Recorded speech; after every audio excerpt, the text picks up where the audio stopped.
Hi, I'm Cecil Miskin. Cecil and Buster Bruce. My pleasure. I was from the Fort Worth area for about 30 years before we moved up here. We've been up here about 7 now. And before that, I was from a little north of the Red River, a little town up in Michigan called Detroit. Don't tell that to everybody now. I don't want to go back. Well, this is on tape, so I understand. I know you. And you're trying to preserve history, so we try to tell it the way it was, not the way we thought it ought to be. That's a very good term. Very good term.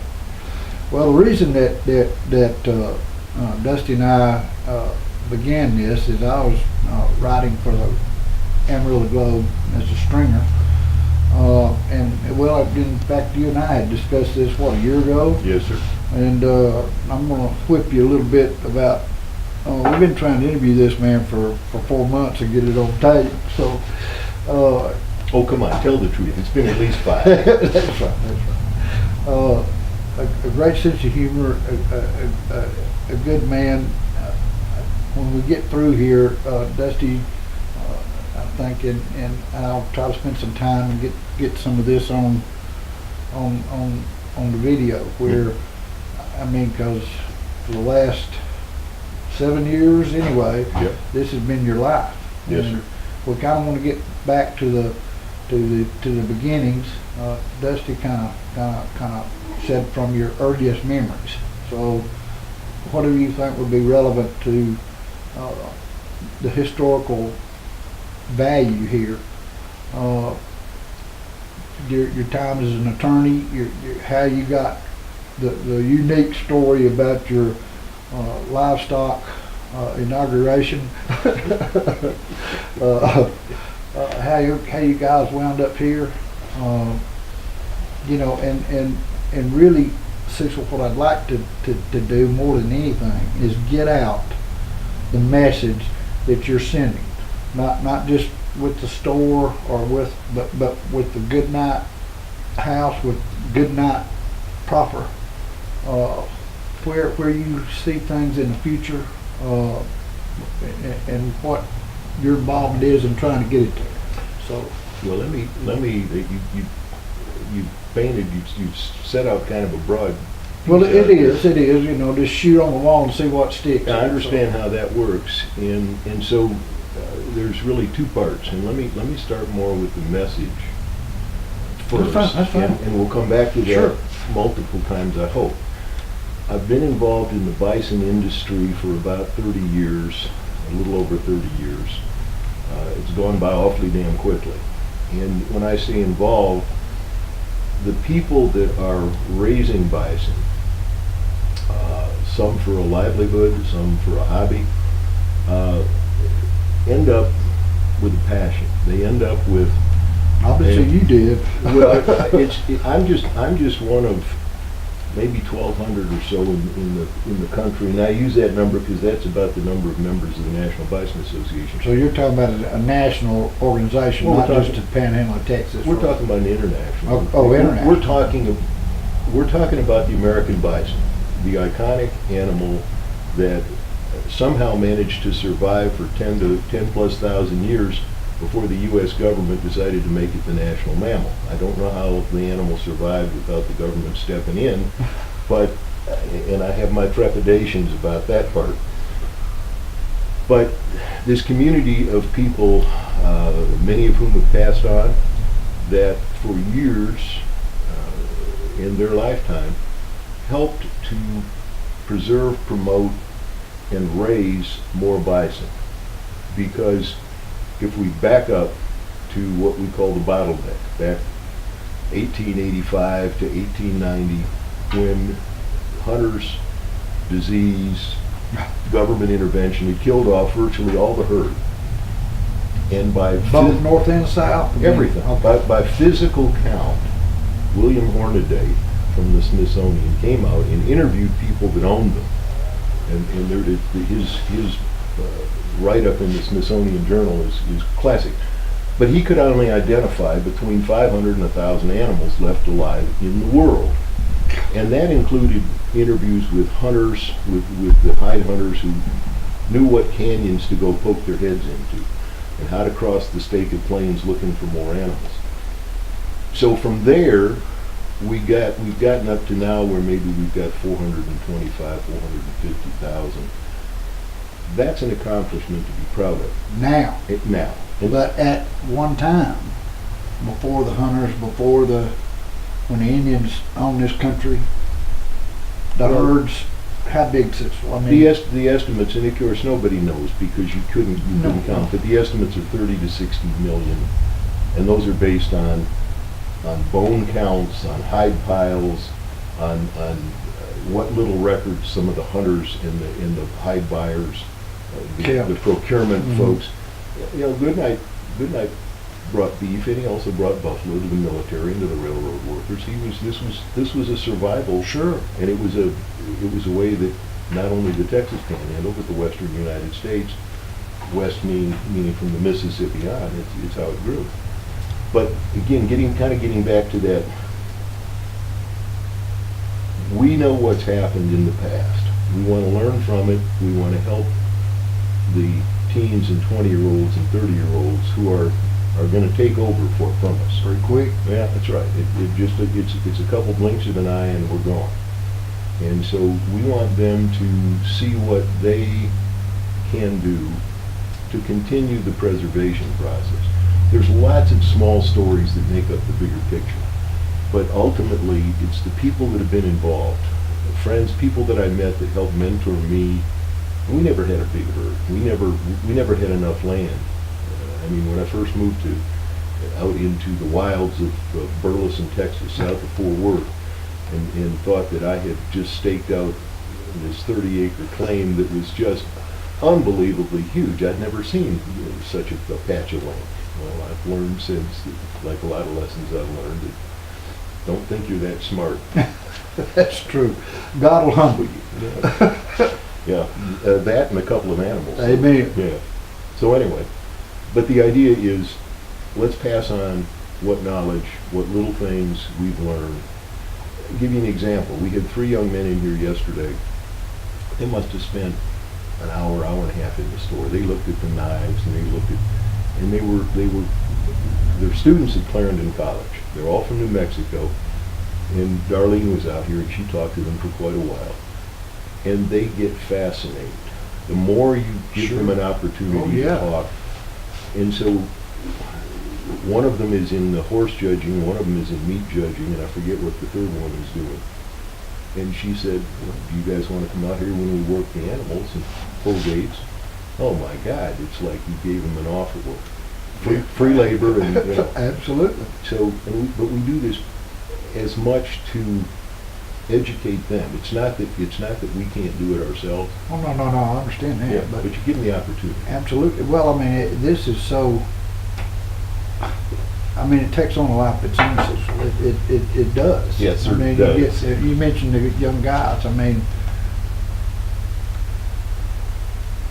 getting the message out, I think, is going to be the problem here. Simply because I mean, and then when you get here, it kind of explodes on you. It just kind of. Let me explain very briefly my philosophy, and I don't know true or not true. But you remember when you were in school and the teachers graded on a bell-shaped curve, where Sure. somebody got an F and somebody got an A, and most of the kids ended up with C's. Some a few B's, some a few C minuses. To me, life is that same way. You have people who are extreme leaders, and you have people who are just pure evil on the extremes. Yeah. And I'm not judging. I'm just I understand, saying. that's a fact. And then, but what you have in the middle, for the most part, is good. Some tend to be a little less honest. Others tend to be a little more giving. That's what I see. And so when people talk about, young people going to hell, we don't see that. We see young animals that have a curiosity, some more than others. Some are more susceptible to learning than others. Sure. Others are more susceptible to learning from their mistakes, hopefully. They get arrested, maybe it's only once. But these other We hope. ones, I understand. Sure. And so the idea is, if we can encourage all of them, it's not for me to judge. And you make the offer, if somebody says, yeah, I'm not interested, you let it go. Sure. When somebody piques their curiosity, because you and I both know we had mentors, we had adults Absolutely. that just they didn't try to take control, they didn't try to, but they were there, and we were fascinated. So Yeah, if I could pull horses up in a needle and shoot them in the vein, but the mentors, J.W. Crockett, well, Tom Christian. yeah, I mean, exactly. I mean, the people that, anyway.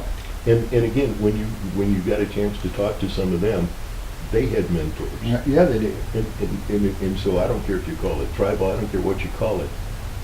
Our job now, is some of our sparse gray hackle up there that they call it, is to pass on what we can to those that are willing to listen. That's right. And that's, so roundabout way, with the bison, with what I've learned, with the people I've met.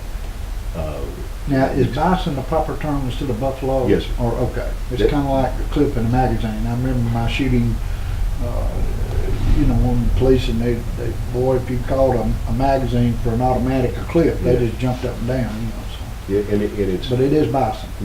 The American animal is, scientifically, it's bison, bison, bison. Mm-hmm. Now, we all know scientists change their opinions from time to time. Sure. But that's it. Buffalo are the Asian water buffalo and the African Cape buffalo. Those are what we call true buffalo. But we've called these critters bison since we first walked, Europeans first came here. Mm-hmm. And the natives, most of the native tribes, when you talk about this animal, will call it buffalo. Mm-hmm. Even though they didn't necessarily have a word for the animal, maybe for the spirit, Yeah. and for And what it represented. I want to get into that That's not my expertise, I but know, I'll give you what I know. I know, Yeah. and that's the whole thing here. All right, Well, go let's ahead. get back to your path. Mhm. I mean, more. We know you're a lawyer, so for those that don't, but and we won't go by Shakespeare's opinion of attorneys. You So, can. well, There's a you know, few I'd like to. He's well, you're familiar with the Kill old all adage, lawyers, carry you a bet. start tonight. Yeah, that's right. But But you can get the rest of the story behind it. well, let's hear that. Oh, no, you don't. That's Well, more I mean, often- you and I do want to hear it, but we don't necessarily have to do it on the tape. But you're in Detroit. I mean, you were raised. I was born and raised up in Detroit, Michigan. okay. My mother was a school teacher. My dad was a merchant and actually took over the shoe store. It was a second marriage for both of them. Mom's Mhm. husband was killed early in World War II, and Dad's wife died when he had a young daughter. So a friend of theirs literally said, "You two need to get together. Yeah. She's got a business that you need to run. He's got a daughter you need to help raise." And they did, and my brother and I were the result of that union. Went to school there, went to Wayne State University up in Detroit, went to law school at Wayne State, and practiced law for 5 years up in Michigan. But and I'd lived in the snow and the cold and the wet feet all winter, and really what I enjoyed doing as much as anything was saltwater fishing. My first wife's brother had moved to Florida and was actually bought a lobster boat, was fishing lobster during lobster season. So we went down to help him because I liked being out on the ocean and wanted to move to Florida. Well, it wasn't going to happen right away. And my first wife also went to law school after I was done, but she was much smarter, still is much smarter than I am. And That could be a dangerous thing. no, it really was. It again depends, but she was a phenomenal mother and she was a phenomenal lawyer. And when she got through school, she was way up in her class. So we both wanted to move south. We wanted to get out of the winters, and so she wanted to move to Houston, Texas, because friends of ours had moved to Houston. And Houston was booming. This was 40 years this was ago. in the late 70s or mid 70s, and so I said, look, you find a job anywhere in the United States where it's warm, that's going to further your career, and we'll go. Sure. Because if I can get closer to the ocean, then I'm happy. And she interviewed in Houston. She had 6 or 7 interviews there, but she got a job in Fort Worth with the Securities and Exchange Commission. And So, shit, I didn't know Fort Worth, Texas but I took the kids. She was still working. I took the kids and the two of them flew down here and we spent a couple of days driving around Fort Worth. And it was in February of '78. And they had a lot of rain in that time. And so it was a revelation because I was seeing these short trees. I mean, I was used to trees. And I'm seeing these short trees and I'm seeing these short-legged cattle. Now, I'd never seen short-legged cattle before. But what I didn't realize is they were up over their knees in mud. And so when I found out what was causing the short-legged approach, then it changed. They were huge cattle, but they were short. Yeah, so anyway, and met everybody I met, everybody I talked to, was very welcoming, very open, and I was blown away. I'd never experienced this kind of Southern hospitality. Texas hospitality. I won't It necessarily is say- different. It is different. Yeah. Texas. And being raised in Georgia, I can. Yeah, and again, no offense to anyone else. No, it no, was no. just this experience. Sure. So I said, well, hell yeah, let's move. I mean, you got a job, and and I can and I'm not close to the ocean, but I'm closer than I was. Absolutely. So anyway, that's how we got to Texas. From there, after a while, I went back to practicing and stayed in private practice and started up firms. And A litigation attorney? Or yeah, real estate and commercial litigation. Mhm. It wasn't. I didn't do. criminal? I mean, you get criminal appointments. You got to take Sure, federal sure. courts and the state courts. So you do what you got to do. Judge says you will. That's pro right. bono this And case. you say yes, sir, and I said, you won't get very good representation. The judge goes, yes, he will. Okay. That's right. Yeah, so, but it was, it was good. We made a lot of friends and made a little bit of money, but at some point you get tired of that. It's like anything else. There are people I'm sure you would just as soon not work cattle with. Oh, yeah. And so there were people that I just as soon not have to deal with on a regular basis. So at some point you say no. But in that process, the Fort Worth Nature Center was selling off some surplus buffalo. They had a cow, calf, and a bull. Now, keeping in mind where I was raised and the fact that Can you hear him, Dusty? So it's good. Yeah. Okay. You get quiet sometimes. I do. Well, I can't tell you how many times in court I got yelled at by the stenographer to speak up Mhm, mhm. because the voice drops down. But the Nature Center had animals for sale, so I went home and I was living with wife number 2 at the time. We were living on that big 30-acre spread out in Burleson in this log house, and I told her what I was going to do. She put her finger up under my nose. She's only about that tall. She shook that finger at me and she said, "You better choose wisely, mister. It's either me or the buffalo." Well, I made the wrong decision. I kept her at that point. But when I fixed that decision, then with the gal that eventually became wife number 3, who was fascinated by the concept, we went and found some bison up north of Lake Grapevine. A fellow that had a nice little herd was willing to sell us a couple of calves. And so, knowing nothing about anything, we Livestock related. yeah, well, yeah. Thank you for clarifying Well, that. it was a funny story. I heard this the other day. Yeah. So, Yeah. I mean, just, But anyway, and it's a learning process. Yes, sir, it was. Fencing was a learning process. Animal husbandry, making them go where you want them to go. I mean, the adage, of course, with buffalo is you can make a buffalo go anywhere it wants to go. Anywhere it wants to That's go. right. That's right. That's true. the story. It's But- true. I told you when we were down at the Wild Ranch for you know who. Yeah.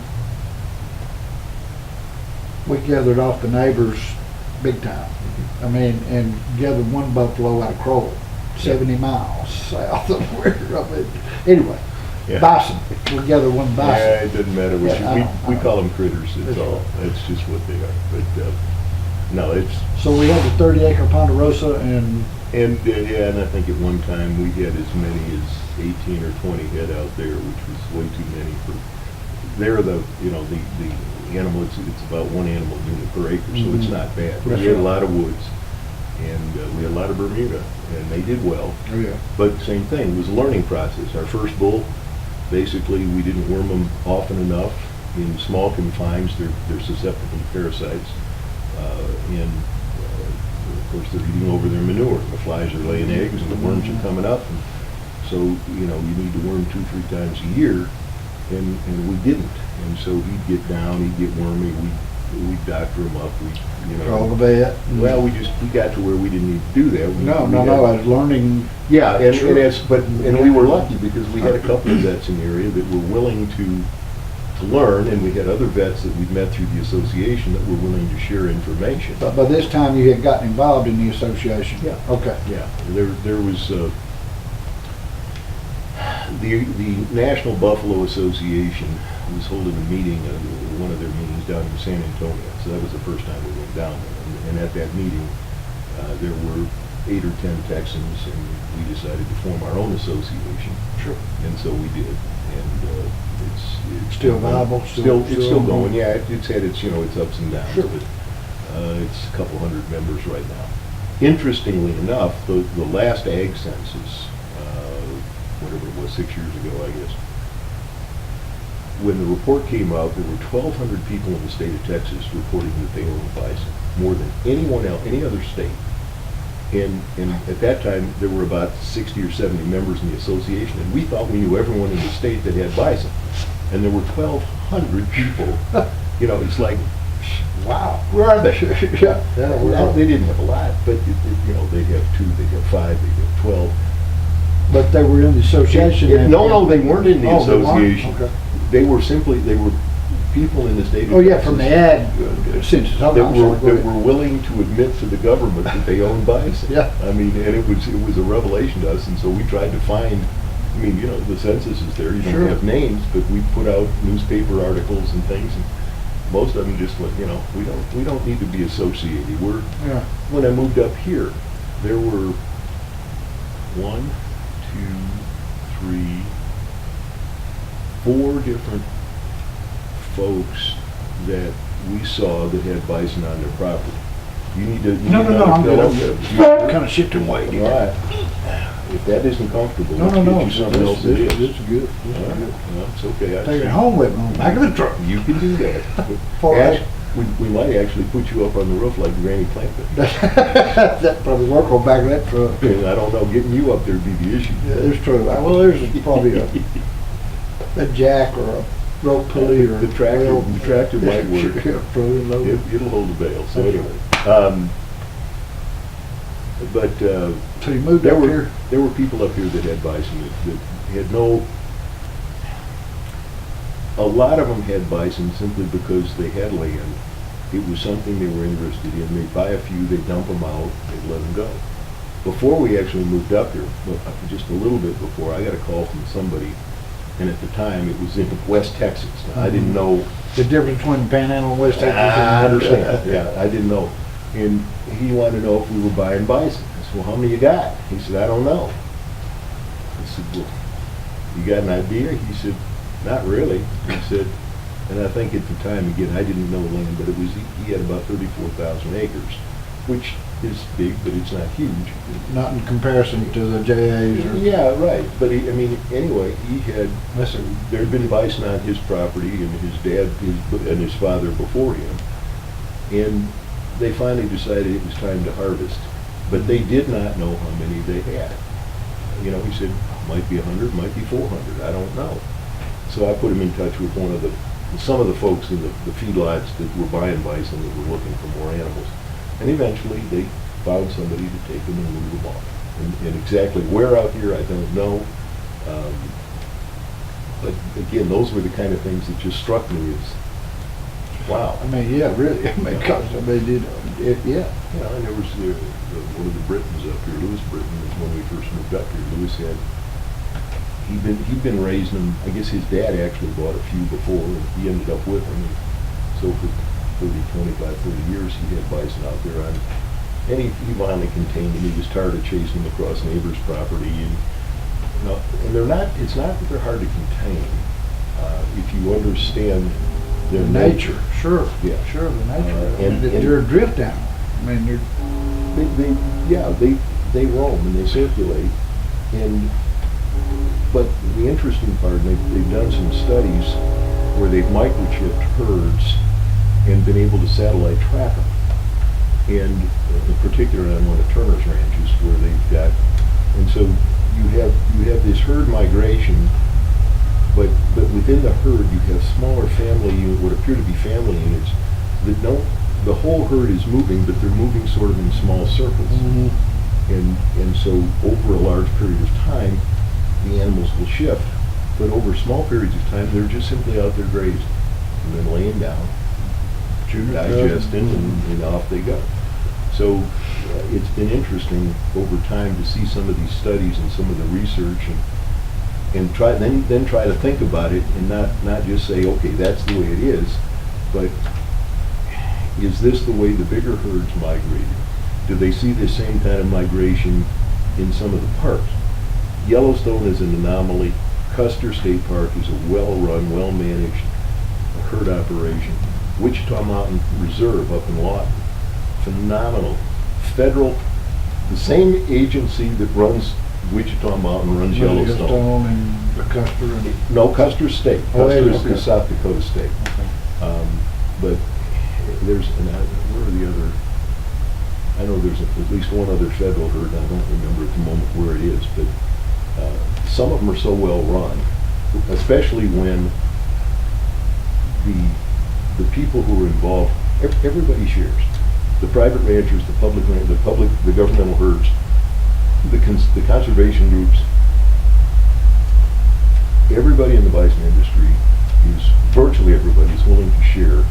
You got a sick animal, you want to call one of the vets at 11 o'clock at night, they don't bitch at you, they just answer the phone and try to help you. Okay? And same thing, call me back in the morning, let me know So what's this going is on. the attitude that's predominant throughout? Absolutely. It has been. Open, Within the welcoming. bison community. Within the bison Clarify community. that just. Yeah, right. I mean, and no secrets. I mean, there was an anthrax outbreak in one of Turner's herds. And they... From elk, do you think? Or- Well, no, this is probably naturally occurring. I mean, the anthrax spores live in the soil Yeah. long time. They don't know how long. But Turner worked to helped to develop another vaccine that was bison specific. And they pay the research money. But once the vaccine's available, they say, okay, here it is. You pay the lab for the bottle. We're not charging you for the research. I knew Ted back in the day. Yeah, You know, his dad committed suicide. yeah. Uh-huh. And he had an outdoor billboard business. Business, right, Dad did. yeah, And right. it was in receivership. Mhm. And Ted's a different kind of bird. I mean, I like Ted, but he's Ted. And He was very driven by whatever devils possessed him. that's a good adage right there of Ted Turner. But And all of us, I guess, in a way. Well, sure. And again, But- I respect him. I like him. You know, Ted would come to our booth because see, that was the other part. He brought his ranch managers to the National Bison Association conference in Denver. They would have their annual meeting in conjunction with the annual meeting of the association, so that everybody could share. Mhm. And That attitude is just fantastic. yeah, throughout the- right, and that's the same thing, and that's why, you know, the people that detract him because of his marriage, etc. But and again, when he first brought bison to Montana, you know, Well, to it was a wreck. to the flag, they just I mean, did not. within the community. Yeah, exactly. Yeah, I they mean- were just all up in arms. You're going to ruin our land and stuff. Mhm. You ever get out and see the herds? We've had a couple of chances to be out there, and they would gather 3,000 or 4,000 head in one pasture. Oh, yeah. So can you imagine? And that when they talk about 30 million, 60 million Taking a day or two to cross, for the herd to get by. I mean, just. yeah, it is And we're talking relatively short history here, 150 years, correct. Less than 150 years? less than 150 years, and it's, And I'm 66, Cecil, I mean, so. yeah, but you don't look a day over 65. That's exactly right. There you go. I thank you for the compliment. Ted, I was driven. I mean, he started out with and Dusty probably knows more about this than I do, but a UHF channel, which at the time was not a predominant thing in a communication, the TV deal. I mean, it was kind of a stepchild deal. Was that? No, UHF was just broadening available bandwidth Oh, okay. for broadcast Okay. television. But it was treated Where kind he of, became big is when he got syndicated on cable. yeah. Yeah, CNN, cable news. and Yeah, that was but I mean, it was all his brainchild, well, and the people that's- that he surrounded himself with. it's kind of like some of these other, you want to call them visionaries, I guess, but Yeah. they're not afraid to strike out. Well, Vision. it's not, now I won't go that far. Well, I mean, believe me, I'm not the first one. I didn't invent this process. Well, I'm talking about the store, and I'm talking about The store is just, it's like any other merchant. There are stores you'll go into, there's grocery stores you'll go into and you'll feel very comfortable and you This want to here stay is, there. And there's other stores you'll go into and you feel uncomfortable either because it's too small, too dirty, or it's too big, too frou-frou. And so everyone's got their comfort level. And here, that's a different story. We try to make everyone comfortable. One of the reviews we got recently, and I know we're wandering. Oh, we all, got time. But well, we don't. Oh, okay. I got Well, to get to Amarillo by 11, so Well, maybe we need to move right along. we'll keep going. But one of the reviews we got from the fellow who, it wasn't, I mean, we get a lot of reviews, and almost all of them are good. Every once in a while, you'll get somebody well, we had one guy that said, he wasn't in here 5 minutes, and he said, you'd have to win the lottery or sell a kidney to buy anything in the store. And I thought, and I almost wrote it back, I had to bite my tongue and say, it's interesting that you pick two things that don't involve actual work on your part Absolutely. to raise money. Mhm. When the folks that do come in here, and a lot of them are, you know that they're not well-to-do. You know that this is a, let's turn this thing off. That's my How son. did we ever get along without cell phone? We didn't. We just didn't. I mean, cell phones have been here forever. We just didn't know where to find them. Yeah, that's true. The first one I had was a great big bag phone. Yeah, I had one of those too, and we were so cool. I mean, yeah, we were, yeah. Until you got the bill. Yeah. Anyway. But anyway, yeah, I know, we keep digressing those sorts of things. Tell you what, I need another cup of coffee. You want to take a short break and I'll get you Sure. coffee. You can get the restroom if you Sure, need it. You sure. ready for some more? No, yeah, I mean, you can,